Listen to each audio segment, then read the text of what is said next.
नमस्कार मैत्रिणींनो, कीर्तीज व्हेज किचनमध्ये तुमचं खूप खूप स्वागत आहे. थंडी म्हणल्यानंतर काहीतरी गरम गरम खावंसं वाटतं. मग ह्या मी शेवयाचा उपमा बनवलेला आहे. शेवया तुपामध्ये छान असं भाजून घेतलेले आहे. 1.5 चमचा तेल टाकले कढईमध्ये. त्यामध्ये जिरे, मोहरी, छान अशी साधी सोपी पण एकदम टेस्टी अशी शेवयाचा उपमा.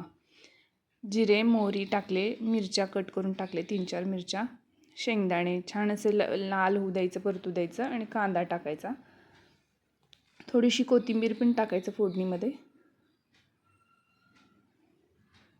छान कांदा थोडासा परतून घ्यायचा.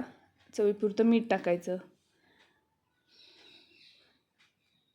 कांदा थोडा गुलाबी झाला की लाल पावडर टाकायची आणि हळद टाकायचं. फोडणीमध्ये कोथिंबीर टाकायची आणि छान खालीवर करून घ्यायचं. भाजून घेतलेले छान असं तुपामध्ये भाजून घेतलेली शेवया त्याच्यामध्ये फोडणीमध्ये टाकायचं आणि छान खालीवर करून घ्यायचं.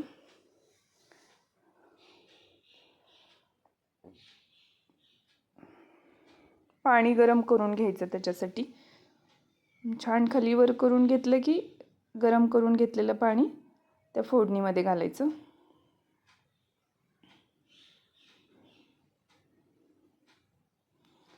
सगळं एकत्र करून 3-4 मिनिटासाठी शेवया झाकून ठेवायचं. छान असं शिजून झाल्यानंतर वरतून कोथिंबीर टाकायचं. हे बघा, मस्त असं गरमागरम शेवयाचा उपमा तयार झाला आहे. किती मस्त तयार झाला आहे बघा. बाय, या तुम्ही पण खायला.